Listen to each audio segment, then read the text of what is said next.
हाँ, वो लोग टाइम पर पहुंच जाएंगे। जबरदस्त, मैंने सब अरेंज कर लिया। एक और चेयर भी ऐड करवा दी है। 5th चेयर तुमने किस लिए ऐड करवाई? अच्छा, तुम कह रहे हो कि तुम नाजली को लेकर आ जाओगे? मेहमत, कुछ भी हो जाए सनम को अपनी नजरों से ओझल मत होने देना। वो जहां भी जाए उस पर नजर रखना और उसे अकेला मत छोड़ना। यकीन करो ये औरतें बहुत तेज हैं, तुम्हें बहुत एहतियात से काम लेना होगा। भाई तुम भी हद कर रहे हो यार। तुमने मुझे कोई काम दिया हो, मैंने ना किया हो, ये कब हुआ? नहीं, मेरी बात का हरगिज ये मतलब नहीं था। तो बस फिर क्या तुम्हें मुझ पर भरोसा नहीं है? तुम जानते हो मैं तुम पे भरोसा करता हूँ, सिर्फ तुम पे ही तो भरोसा है।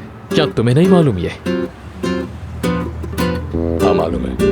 मैं निकल रहा हूँ, राब्ते में रहेंगे। अगर मुझे नाजली मिल गई और सनम भी तुम्हारे सामने हुई तो सारा शक खत्म हो जाएगा। बिल्कुल। चलो मैं निकलता हूँ, ख्याल बेस्ट ऑफ रखना। लक।